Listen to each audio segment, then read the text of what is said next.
기도에 오신 여러분 환영하고 축복합니다. 오늘도 이제 지난 시간에 이어서 성령의 은사에 관해서 우리가 이제 살펴볼 텐데, 특별히 그 중에서도 이제 방언과 예언에 관해서 또 계속 보도록 하겠습니다. 지난 시간에 이제 말씀을 드린 것 같이 예언과 그 방언에 대해서 이렇게 집중해서 말씀드리는 것은 그 첫 번째가 아마도 그 예배 가운데 방언과 예언하는 것이 문제가 되었을 것으로 이제 보이기 때문이기도 하고, 또 한 가지는 성령의 은사 중에서 이제 예언과 방언 같은 것이 특별하게 이제 밖으로 드러나는 그런 은사였기 때문이 아닌가 이렇게 생각을 합니다. 지난 시간에 이제 말씀드렸던 걸 다시 한번 말씀을 드리면은, 모든 은사는 교회의 덕을 세우기 위해서 사용되어야 합니다. 나를 위한 것이 아닙니다. 덕을 세우기 위한 것입니다. 그래서 거기 초점이 맞춰져 있습니다. 요즘 이제 주일 설교 때도 제가 에베소서 말씀을 계속 전하고 있는데, 에베소서는 이제 대표적으로 교회에 대해서, 교회를 세우는 것에 관해서 참 잘 설명하고 있는 그런 서신서입니다. 근데 그 교회가 세워지는 가장 핵심은, 여러분 제가 계속 요즘에 강조하고 있는데, 사랑입니다. 교회가 어떻게 세워지는가? 사랑으로. 너무나 분명하게 우리가 이제 확인하고 있습니다. 우리가 살펴보고 있는 고린도전서 말씀도 마찬가지입니다. 은사의 가장 중심에 그 무엇이 있는가 하면 사랑입니다. 사랑하는 마음입니다. 사랑이 없으면, 그래서 서로에게 덕을 끼치지 못하면 무엇이 되든 간에 그건 아무것도 아닙니다. 이제 우리 이제 교역자가 이제 1월달 중에는 이제 여러분이 제출하신 그 기도 제목을 가지고 기도를 합니다. 그 기도 제목을 가지고 기도를 하다가 제가 이제 그런 생각을 했습니다. 야, 기도도 역시 사랑이구나. 제가 이제 기도할 때 그 마음으로 막 사랑하는 마음이 막 생기면 참 기도가 열심히 잘 됩니다. 찬양하는 것도 마찬가지입니다. 찬양하는 것도 하나님을 사랑하는 마음으로 찬양하는지, 그렇지 않은지, 성도를 사랑하는 마음으로 찬양하는지 너무나 다릅니다. 교회 밥을 할 때도 마찬가지입니다. 이거를 일로 하는지 아니면 사랑하는 마음으로 할지. 사랑하는 마음이 없으면 아무것도 아닙니다. 모든 사역이 다 그렇습니다. 우리가 드리는 예배도 그렇습니다. 하나님을 사랑하는 예배로 그렇게 드리는가, 아니면은 그렇지 않은가. 주님을 사모하는 마음으로 기도하고, 주님을 사모하는 마음으로 말씀을 듣고, 또 주님을 사랑하는 마음으로 기도하는가, 그게 예배입니다. 사랑이 모든 것의 중심에 있습니다. 이제 오늘 말씀을 통해서 하나님께서 주신 그 은사를 우리가 어떻게 사용을 할 것인가 하는 그런 내용입니다. 그런 면을 살펴볼 텐데, 뿐만 아니고 오늘 이제 읽으시면서 좀 마음이 불편하셨죠. 여자는 교회에서 잠잠하라. 이런 말씀이 있는데 도대체 이게 무슨 말씀인가 하는 것도 우리 함께 살펴봤으면 좋겠습니다. 20절 말씀 한번 보도록 하겠습니다. 20절 말씀 같이 다시 한번 읽겠습니다. 시작. 형제들아, 지혜에는 아이가 되지 말고 악에는 어린아이가 되라. 지혜에는 장성한 사람이 되라. 이 말씀은 지금 누구에게 하고 있는가 하면 그 앞에 내용에 있는 사람들입니다. 그 사람들이 누군가 하면 방언을 하는 사람들, 방언의 은사를 받은 사람들에게 하는 말씀인데, 앞에서 이제 무슨 얘기를 하는가 하면, 그게 검은고가 됐던, 그게 나팔이 됐던 소리가 나는데, 그 음이 정확하지 않고 무슨 소리인지 구별하지 못하면 그게 무슨 소용이 있는가, 무슨 의미가 있는가. 아무리 영으로 기도하고 축복을 한다고 할지라도 옆에 있는 사람이 아무도 알아들을 수 없으면 그게 도대체 어떻게 아멘이 나올 수 있겠는가, 그런 말씀을 합니다. 방언을 하는 것이 잘못된 것이 아니라 방언을 지금 잘못 사용하는 것입니다. 이게 통역 없이 회중 가운데서 방언을 하는 것은 지혜가 없는 일입니다. 지혜가 없는 일입니다. 그래서 아이같이 지혜 없이 행하지 말라, 이렇게 말씀을 합니다. 어린아이들은 호기심이 많습니다. 그리고 또 자랑하려고 하는 그런 마음들이 있습니다. 제가 지금 생각해도 좀 우스운데, 어릴 때 이런 일이 있었습니다. 한 초등학교 3학년쯤 됐을 걸로 제가 기억이 나는데, 제 짝입니다. 짝인데 하루 종일 입이 그냥 뭘 말을 하려고 머뭇머뭇하고 말을 하려다가 말고 막 그러는 겁니다. 제가 왜 저러나 그랬는데 집에 갈 때 드디어 얘기를 하는 겁니다. 우리 집에 어제 독일제 다리미 샀어 그러는 겁니다. 그 말이 하고 싶어갖고 하루 종일 제가 초등학교 3학년이었음에도 불구하고 너무나 크게 웃은 겁니다. 그래서 제가 그랬습니다. 야, 우리 집 다리미는 미제야. 제너럴 일렉트릭이야. 그랬더니 이제 그때만 해도 그렇죠. 일제는 좋은 제품이 아니었습니다. 일제는 굉장히 싸구려 제품이었고 그래도 미제 뭐 이런 거가 좋은 건데 그랬더니 이제 친구가 얼굴이 빨갛게 되면서 무슨 소리야? 독일제가 훨씬 좋아. 막 그러는 겁니다. 이제 그때 어린 마음에도 불구하고 그런 생각이 드는 겁니다. 야, 얘가 하루 종일 저 얘기를 얼마나 자랑을 하고 싶었을까? 아무튼 지금도 그런 생각이 드는데 그런 모습이 우리들에게도 있습니다. 예, 자녀가 잘 되면 어떻게 그 주제가 자녀로 돌아가지 않을까? 그러면 내가 자랑을 할 텐데 그런 생각을 하기도 하고 자랑거리가 있으면 그렇죠. 막 참을 수가 없습니다. 얘기하고 싶어갖고. 은사도 마찬가지입니다. 모든 사람이 동일한 은사를 받았다면 그게 뭐 자랑거리가 되겠습니까? 다 가지고 있는데. 그런데 내 것은 아무래도 특별한 것 같아 라는 생각이 들기 시작하면 내가 방언을 받았는데 유창하게 막 방언을 하면서 영적인 분위기가 막 느껴지기 시작하고 그런 은사가 있다면 다른 은사들 예를 들어서 긍휼을 베풀고 사람을 돕고 봉사하고 그런 거는 이제 특별히 드러나지가 않는데 이런 이게 밖으로 보이는 은사 그런 걸 가지면 막 예배 중에 그래 나도 방언할 줄 아는데 막 방언으로 갑자기 막 기도하고 예언하고 싶고 막 그런 일이 있는데 실제로 그러는 겁니다. 사람들이. 그 마음 중에는 이런 겁니다. 나도 뭔가가 갖고 있어. 나도 괜찮은 사람이야. 나도 그런 사람이야. 이런 걸 드러내고 싶은 겁니다. 그에 대해서 사도 바울이 뭐라고 하는가 하면 지혜 없는 아이같이 하지 마라. 악에 대해서는 어린아이가 되라. 그런데 지혜에 관해서는 장성한 사람, 성숙한 사람이 되라. 근데 이 이제 본문들을 보면은 여러분 이거는 굉장히 그 사도 바울이 화가 난 것처럼 막 아주 엄하고 격하게 계속 그 말투가 그런 말투입니다. 우리 말은 그렇게 표현이 잘 안 돼 있는 것처럼 보일지라도 너무나 지금 좀 약간 흥분한 상태 같은 그렇게 이제 책망하고 꾸짖는 그런 내용들입니다. 근데 너무나 이상하게 이제 21절과 22절 말씀을 한번 보도록 하겠습니다. 그 구약 말씀인데 제가 한번 읽겠습니다.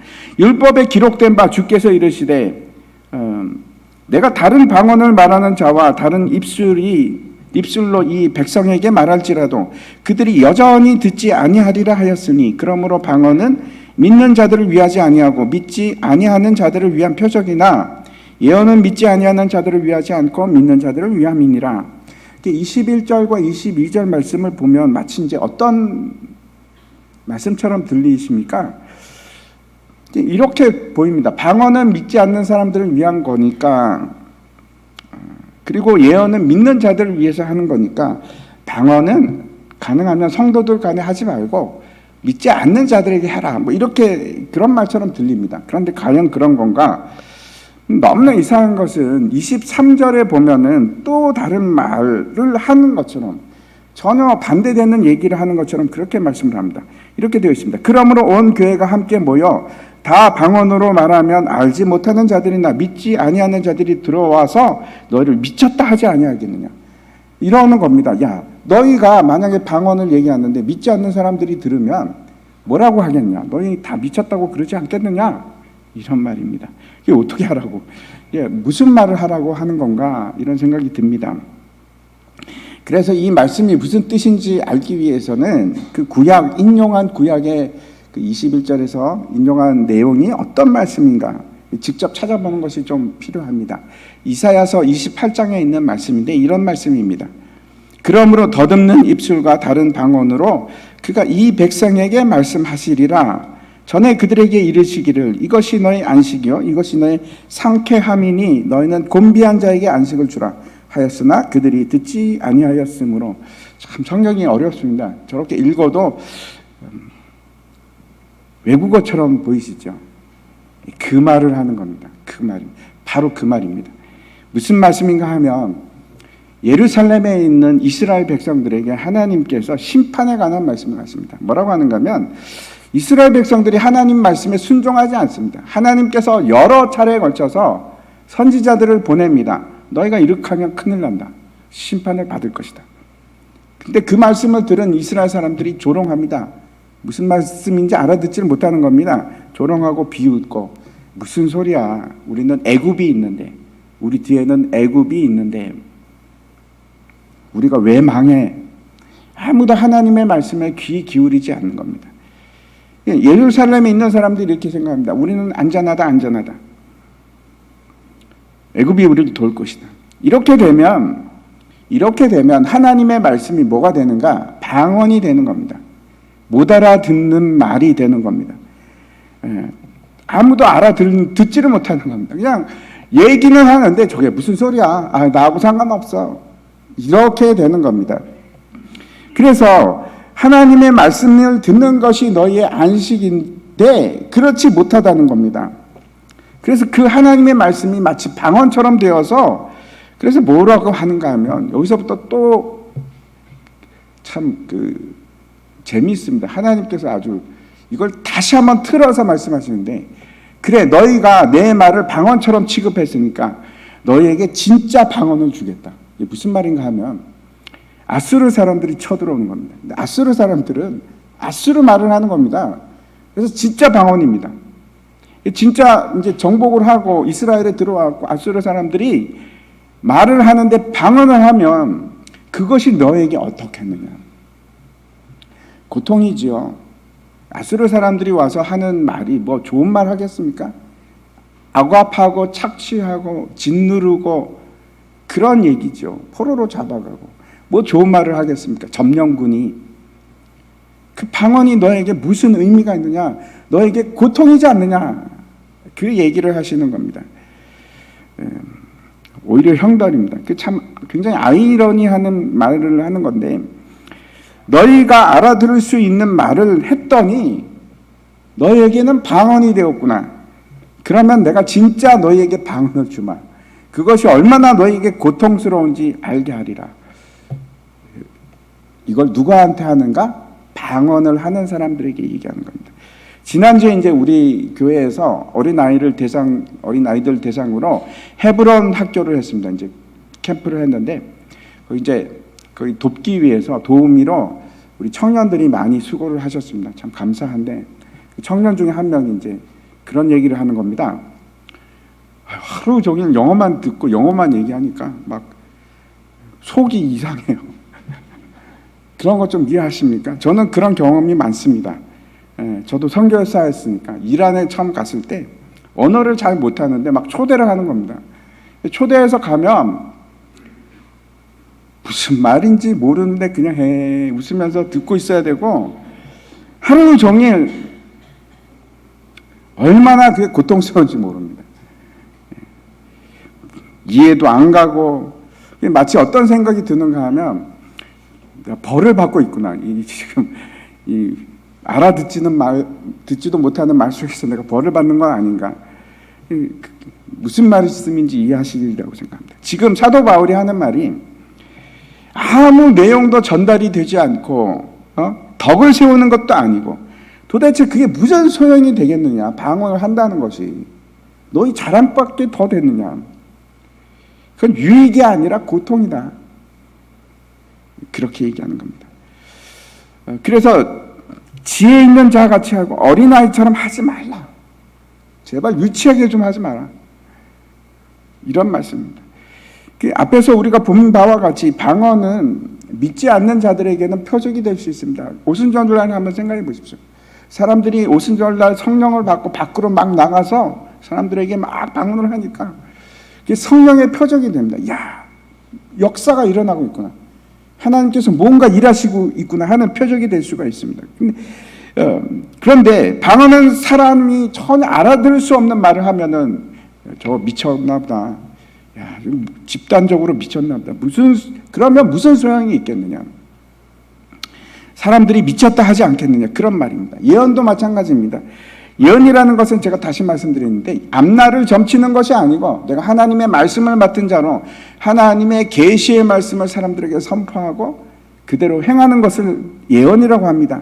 근데 그 말씀이 제대로 전달되지 않으면 앞에서 그 구약의 얘기를 했던 것처럼 방언이 되는 겁니다. 알아듣지 못하는 말이 되고 그 말씀이 예배 가운데서 모든 사람을 통해서 선포가 되면 지금 뭐라고 하냐면 그러면 사람들이 마음에 찔림을 받고 야, 진리를 깨닫게 될 수 있지 않느냐. 얼마나 좋은 일이냐. 그렇게 얘기하는 겁니다. 그래서 우리가 첫 번째 생각해야 될 것은 어떤 건가 하면 나는 주님께서 우리에게 주신, 나에게 주신 은사를 합당하게 사용하고 있는가. 여러분 모두 한번 생각해 보시기 바랍니다.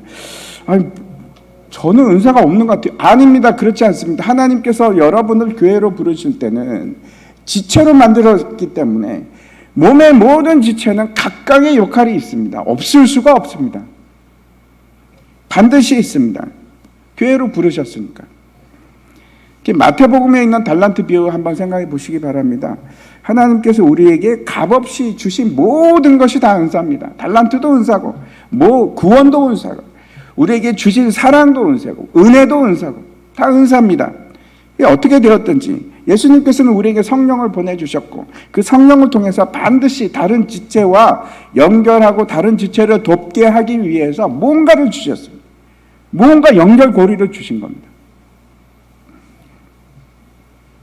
그게 은사입니다. 어떤 사람은 다른 사람의 말을 잘 듣는 은사도 주셨고 어떤 사람은 또 잘 섬기는 은사를 주시기도 하고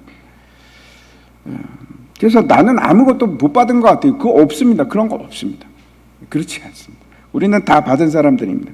근데 모든 사람이 그 은사들을 다 잘 활용하는가? 아니요. 그렇게 활용하지 못하는 사람들이 참 많습니다. 그냥 땅속에 묻는 것처럼. 그러면 어떻게 하는가 하면 하나님께서 나중에 이 게으르고 악한 종아 그러십니다. 내가 너를 교회를 세우기 위해서 교회로 불렀는데 너는 그걸 땅에다 파묻고 아무 일도 안 하는구나. 악하고 게으른 종아. 그렇게 되는 겁니다. 잘 사용해야 됩니다. 은사를 합당하게 사용해야 되는데 예를 들어서 그 예언의 은사 앞에서 말씀드린 것처럼 하나님의 일들이 드러나게 하고 그걸 통해서 하나님께서 참 우리 가운데 계시구나 하는 것을 드러낸다면 그렇게 사용이 되면 얼마나 좋습니까? 예를 들어서 남을 지도하고 또 남을 인도하는 그런 은사를 받으신 분들이 있으면 그것이 늘 덕이 되어야 되는 겁니다. 늘 세우는 일이 되어야 되는 건데 근데 그 일이 오히려 사람들에게 불만을 일으키고 사람들 상처내게 하고 그건 은사를 잘못 사용하는 겁니다. 봉사하는 은사를 받았는데 그래서 남들을 위해서 교회에 봉사를 해야 되는데 근데 오히려 그 봉사하는 일이 사람들에게 걸림돌이 돼가지고 사람들을 힘들게 하고 때로는 사람들을 고통스럽게 하고 봉사를 하는데도 봉사 자체가 고통이 되는 겁니다. 많은 사람들에게 그럴 수 있습니다. 그 은사를 지금 잘못 사용하는 겁니다. 차라리 그럴 때는 그 은사가 절제가 돼야 되는 겁니다. 절제 또한 하나님이 주시는 은사입니다. 그래도 내가 제일 잘하는데 내가 해야지. 근데 그 일이 만약에 사람들을 다치게 한다면 그거는 교회를 세우는 일이 아니고 은사를 주시는 의미가 없어지는 겁니다.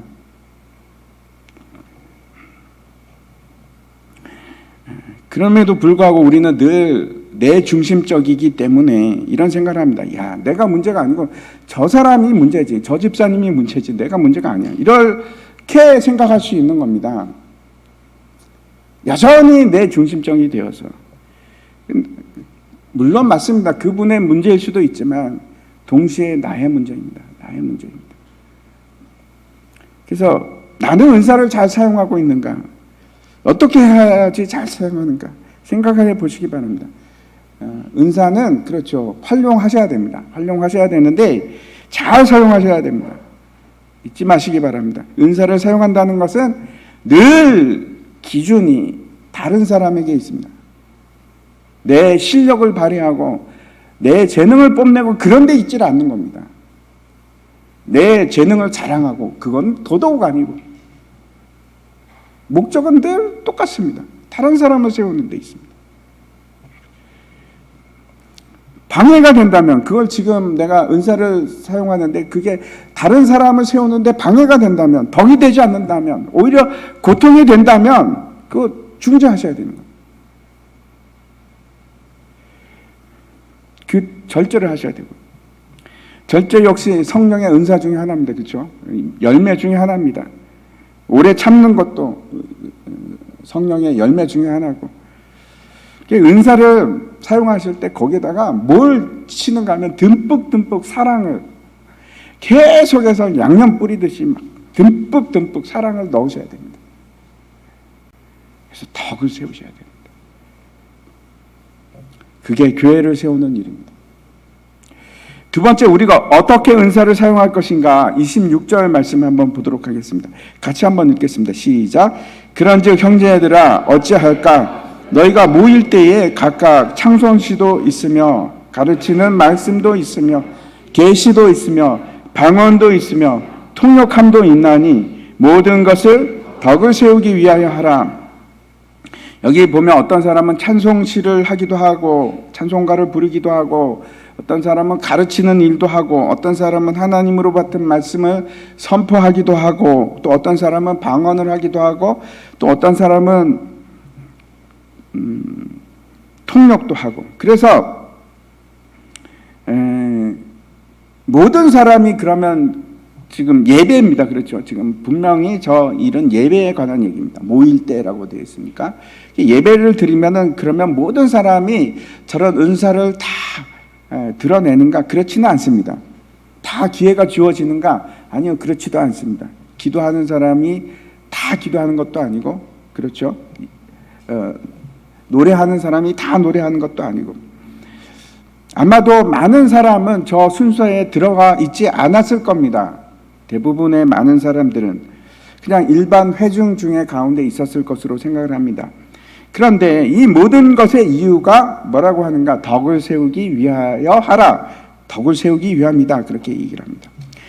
그리고 방언과 통역에 대해서 말씀을 하는데, 누군가 방언을 말할 때는 기도를 한다면 많이 하지 말고, 그 다음에 나오는 얘기입니다.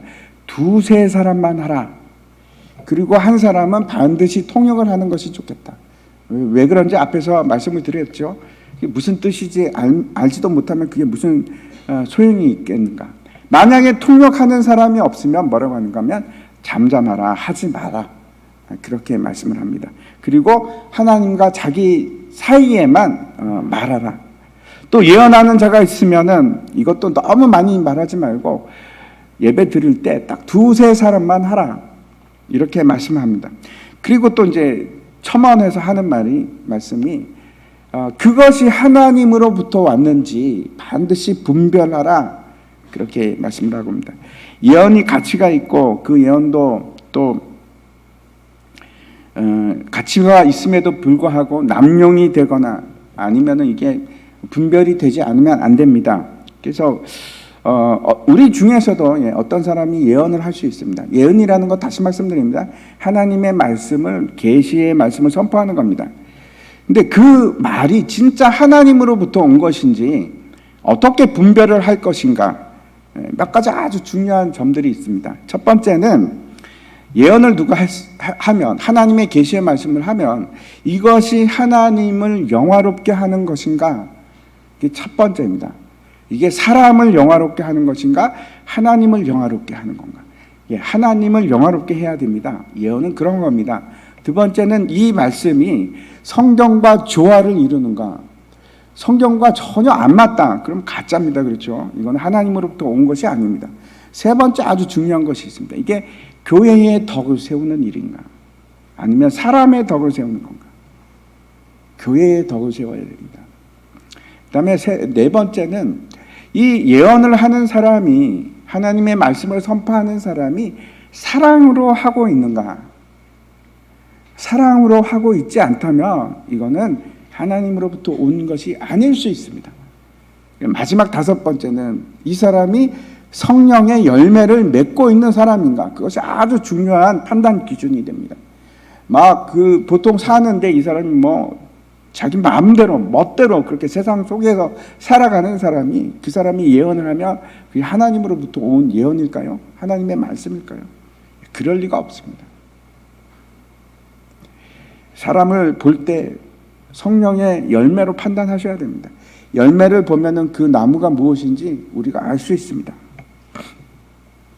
성령의 열매를 전혀 맺지 못하고 자기 욕심만 부리는 사람이라면 하나님이 그 사람을 사용해서 하나님의 말씀을 선포하게 하실까요? 그럴 리가 있겠습니까?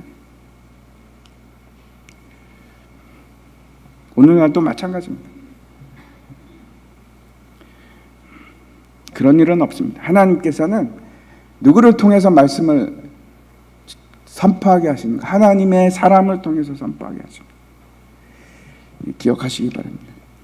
이제 30절과 31절 한번 보도록 하겠습니다. 같이 한번 읽겠습니다. 시작. 만일 곁에 있는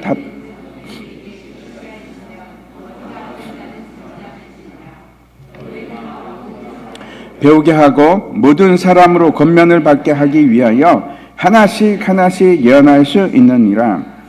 지난 시간에도 제가 말씀을 드렸는데 당시에는 성경은 구약 성경밖에 없습니다. 신약 성경은 아직 없을 때입니다. 완성이 되지 않았기 때문에 예배 가운데서도 자주 하나님께서 계시를 내릴 때가 있었습니다. 하지만 그 일들도 뭐라고 하는가? 질서를 통해서, 질서 가운데서, 통제 가운데서 진행이 되어야 한다, 이렇게 말씀을 하고 계십니다. 예배가 혼란스럽거나 또는 그 가운데 내가 먼저, 네가 먼저 하는 갈등이 있으면 예배가 어떻게 예배가 되겠습니까? 질서 가운데 화평을 유지하면서 이루어져야 한다, 이렇게 말씀을 합니다. 누군가 예언을 한다고 하더라도 이런 겁니다. 누군가 예언을 하고 있는데 다른 사람이 예언을 하면 처음에 예언하는 사람은 잠잠하라, 완전히 독점적으로 하지 말라, 이런 겁니다. 앞에서 계속 자기 얘기만 하고 있으면 예배가, 그렇죠, 이상한 예배가 될 겁니다. 이런 겁니다. 예를 들어서 우리가 순모임을 하고 있는데 성경을 같이 보면서 얘기를 하는데 한 사람이 독점적으로 계속 자기 얘기만 하고 있다. 그러면은 다른 사람이, 이 규칙입니다. 다른 사람이 뭔가 얘기를 하려고 하면 어떻게 하라고요? 자기는 멈춰야 되는 겁니다. 그 얘기를 그 다음에 이제 쭉 하고 있습니다. 그래서 이 말을 그러면 이런 걸까요? 내가 말을 막 하고 있는데 저 사람이 탁 끊고 들어와도 된다, 이런 말일까요? 아니요, 그런 말이 아닙니다. 그런 말이 아니고 한 사람이 독점해서 예배 가운데 자기 계시만 계속 얘기하지 말라, 그런 말씀입니다. 또 이제 31절에는 예언이 결국 무엇인가 하는 그런 말씀을 하고 있는데 뭐라고 하는가 하면 배우기 위하여, 하나님의 말씀을 배우기 위해서 예언을 하는 겁니다. 그래서 모든 사람들을 배우게 하라, 모든 사람으로 권면을 받게 하라. 예언을 통해서, 다시 말씀드려서 하나님의 말씀을 통해서 권면을 받고 또 배우게 하라. 그렇게 하기 위해서 뭐라고 합니까? 하나씩 한 사람 한 사람씩 순서와 질서를 지키면서 그렇게 하라, 이렇게 말씀을 합니다. 그러면서 32절에 아주 이제 중요한 말씀을 하고 있는데 32절 같이 한번 읽겠습니다. 시작.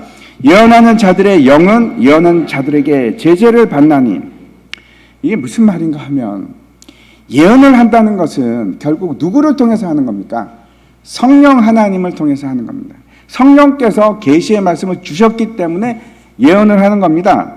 그래서 예언을 하는 것은 자기 그냥 스스로의 힘으로 하는 것도 아니고 자기의 생각을 말하는 것도 아니고 하나님의 영에 의해서 지금 계시를 주신 거기 때문에 하나님께서, 성령께서 그 일을 컨트롤할 것이다.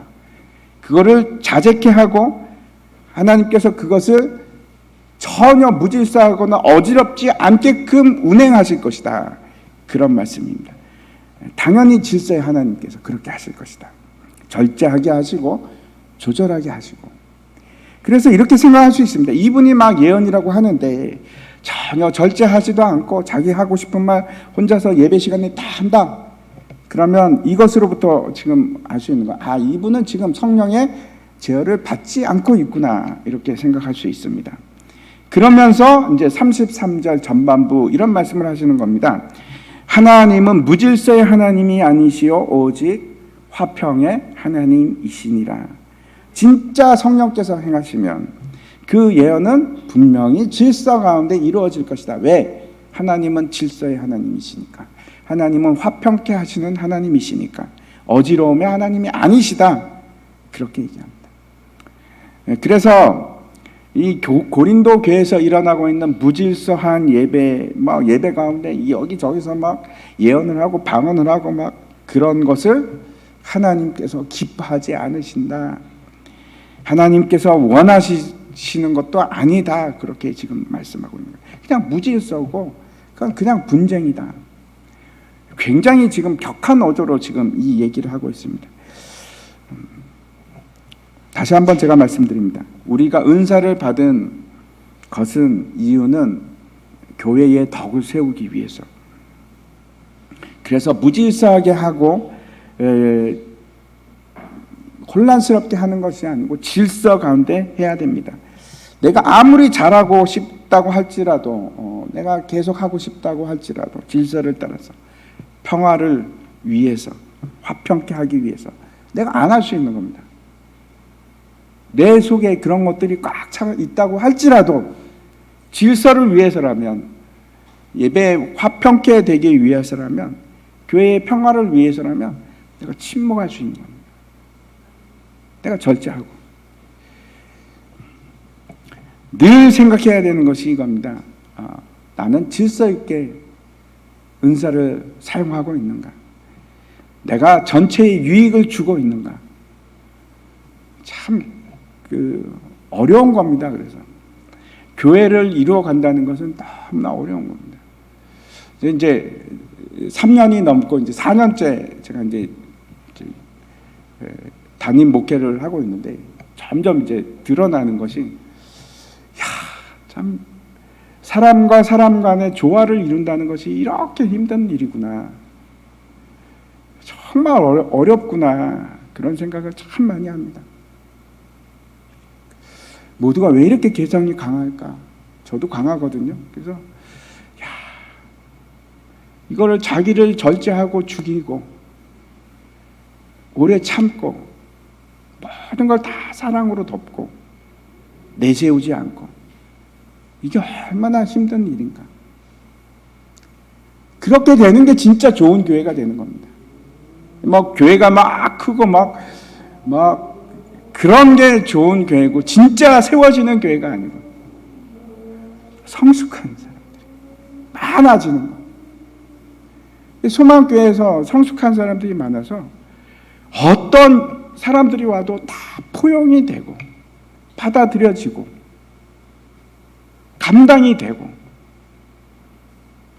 늘 질서가 유지가 되고 늘 평화가 유지가 되고, 그게 진짜 좋은 교회입니다. 어린 나이 같지 않은 교회, 어른들이 있는 교회. 근데 그게 저는 몰랐습니다, 사실. 제가 제대로 목회를 한 적이 없으니까요. 근데 하나님께서 이런 걸 요구하시는구나. 교회를 세운다는 것이 이런 거구나. 한 사람 한 사람이 성숙해지지 않으면 교회가 안 되는 겁니다. 깨지고 갈라지고 싸우고 서로 상처 주고, 그래서 또 교회 떠나고, 상처 준 사람은 준 줄도 모르고. 기억하십시오. 늘 나는 유익이 되고 있는가? 내가 아니고 다른 사람에게 유익이 되는가? 그게 거룩한 겁니다. 이제 더 나아가서 교회의 또 다른 문제에 대해서 말씀하고 있는데, 세 번째입니다. 33절 후반부터 35절까지인데 같이 한번 읽겠습니다. 시작. 하나님은 무질서의 하나님이 아니시오 오직 화평의 하나님이시니라. 모든 성도가 교회에서 함과 같이 여자는 교회에서 잠잠하라. 그들에게는 말하는 것을 허락함이 없나니 율법에 이른 것 같이 오직 복종할 것이요. 만일 무엇을 배우려거든 집에서 자기 남편에게 물을지니 여자가 교회에서 말하는 것은 부끄러운 것이라. 여자분들에게 굉장히 상처가 될 수 있는 마음이 아픈 그런 말일 수도 있는데, 그럽니다. 여자는 교회에서 잠잠하라. 그러면 어떻게 해야 됩니까? 여자 집사님들, 권사님들은 아무 말도 안 해야 됩니까? 그런 말일까요? 굉장히 오랫동안 이 구절이, 이거 말고도 이제 디모데 전서에서도 비슷한 말이 있는데, 여자들에게 가르침은 허용되지 않았다, 이런 말씀이 있는데, 이 말씀이 상황을 떠나서 언제나 여자는 그러해야 한다라는 것이 굉장히 오랫동안 지배적으로 그렇게 가르쳐져 왔습니다. 그렇게 이해해 왔고. 근데 생각해 보십시오. 교회 수많은 일꾼들이 여자였습니다. 초대교회도 마찬가지입니다. 만약에 그러면 교회가 어떻게 진행이 되겠습니까? 여자 성도들이 아무 말도 안 한다. 그러면 교회가 존재가 가능할까요? 이게 과연 그런 말인가? 다시 이제 34절 보면은 잠잠하라 하는 말이 있는데, 이거는 현재 명령형 동사입니다. 근데 여기만 나오는 것이 아니고 28절에도 나오고 30절에도 똑같은 단어가 똑같은 형태로 나옵니다. 근데 처음에는 어떻게 되냐면 방언하는 사람들에게 잠잠하라. 예언하게, 그 다음에 두 번째는 예언하는 사람들에게 잠잠하라. 그리고 세 번째 나온 것이 여자들은 잠잠하라. 이렇게 나오는 겁니다. 그래서 이거는 일반적인 금지 명령이 아니라 이게 똑같은 방법으로 사용되지 않고 여기만 다르게 사용되었으면 요거는 그러면 이거 절대적인 진리를 얘기하는 건가 보다 할 수 있는데, 그게 아니고 앞에서 무질서하게 방언했던 경우와 그다음에 예언하는 것도 또 마찬가지. 그거 막 질서 없이 막 예언하는 거, 잠잠하라 할 때와 똑같은 맥락으로 지금 여자들에게 그렇게 얘기하는 겁니다.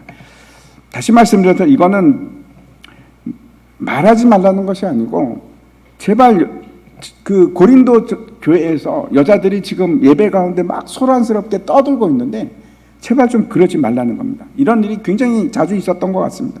당시 이제 여자들은 교육을 시키지 않습니다. 여자들은 교육을 받지를 못합니다.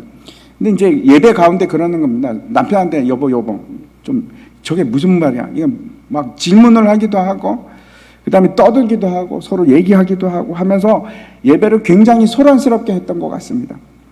그런 일을 일절하지 말라는 겁니다. 그러면서 34절에 오직 복종할 것이요. 이 말은 당시에 문화가 이해가 되어야 하는데 모든 주권이 남성들에게 있습니다. 그래서 마치 지금 이제 아이들이 떠들면은 뭐라고 합니까? 그 남편에게, 그 부모에게 가서 아이 좀 조용히 좀 시켜주십시오. 이렇게 우리가 얘기할 수 있지 않겠습니까? 똑같습니다. 여자들 역시 당시에 주권자가 누굽니까 하면 남편입니다. 그래서 남편의 권위에 순복해서 조용히 하라. 그러면 그렇게 하라는 겁니다. 제가 이제 신방을 갈 때도 이런 일이 이제 종종 있습니다. 보통 신방을 가면 마르다가 있고 마리아들이 있습니다. 그래서 이제 마르다는 예배 드리는 거 별로 중요하지 않고 막 빨리 막 목사님 오셨으니까 뭔가 준비하고 막 대접해야 되고, 그래서 막 열심히 이제 그런 거 준비하십니다. 근데 신방 드리러 갈 때는 예배 드리러 가는 거지 먹으러 가는 거 아닙니다. 그래서 별로 중요하지 않습니다. 대접하는 건 전혀 괜찮습니다. 근데 때로는 그런 일 때문에 막 준비하고 다른 일 때문에 예배가 소란스럽게 될 수도 있습니다. 그런데 지금 고린도 교회도 딱 그런 상황입니다. 아주 자주 예배 가운데 소란스럽게 막